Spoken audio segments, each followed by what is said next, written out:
एक रहस्यमय अनिश्चित रूप से प्रकट होने वाला भूतिया घर हर एक साल में एक बार दुनिया के किसी न किसी कोने में अचानक प्रकट हो जाता है। कहा जाता है कि इस भूतिया घर में कुल 6 कमरे हैं, लेकिन आज तक कोई भी व्यक्ति छठे कमरे से बाहर नहीं निकल पाया है। 4 जिज्ञासु और निडर दोस्त मिलकर इस भूतिया घर की खोज में निकलते हैं, लेकिन जब वे वहां पहुंचते हैं तो देखते हैं कि दुनिया भर से आए अनगिनत साहसी लोग पहले से ही घर के बाहर कतार में खड़े हैं। एक साथ 8 लोग भूतिया घर के मुख्य द्वार से अंदर प्रवेश करते हैं। पहले कमरे के दरवाजे पर लिखा है, आदमी खाने वाले दैत्य से सावधान रहें। कमरे में घुसते ही उनकी नजर 8 मूर्तियों पर पड़ती है। शुरुआत में उन्हें ये सब थोड़ा अजीब और दिलचस्प लगता है, लेकिन जब वे ध्यान से देखते हैं उनके रोंगटे खड़े हो जाते हैं, क्योंकि वे 8 मूर्तियां दरअसल उन्हीं की हैं।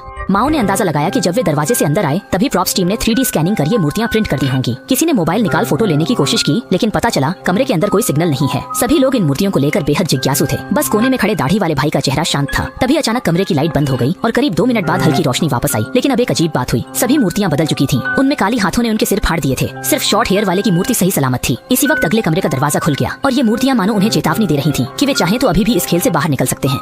तो फिर कुछ नहीं होता, लेकिन जिज्ञासा ने ज्यादातर लोगों जीत हासिल की। केवल लड़की ने खेल से बाहर निकलने का फैसला किया। दूसरा कमरा बंद जगह थी। अंदर आते ही अजीब महसूस नहीं हुई। जैसे ही लाइटें झपकने लगीं, कोने में नकाबपोश व्यक्ति आ गया। वह सबको देखने लगा। मुख्य किरदार शाओमेई रुका। उसके कान में राज बताया। वह दरवाजे खड़े दंपति गया। लाइट बंद हो गई। महिला का पति गायब। जमीन पर लंबा खून का धब्बा। महिला घबरा गई, समझ नहीं पाई क्या करे।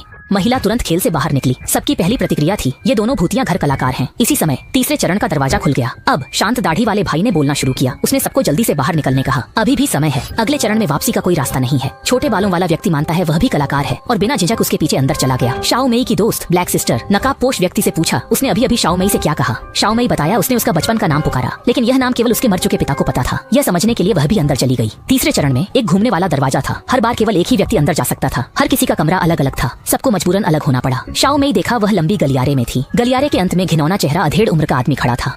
वह डर के मारे घबराकर भागी और चौथे कमरे में चली गई। वहाँ एक बड़ी स्क्रीन लगी थी जिस पर उसके पिता की आत्महत्या का वीडियो बार बार चल रहा था। शाओमेई अपराध बोध में डूब गई, क्योंकि उसे उस दिन रात 10 बजे घर लौटना था। अगर वह खेल में न उलझती और जल्दी घर आ जाती तो शायद रोक सकती थी, लेकिन उसे हैरानी थी कि भूतिया घर को उसकी इतनी निजी बातें कैसे पता चली। इसी समय 5वां दरवाजा खुल गया और अब बाहर निकलने का कोई रास्ता नहीं बचा था। उसने 5वें कमरे का दरवाजा खोला। कमरे की साज सज्जा बिल्कुल उसके घर जैसी थी।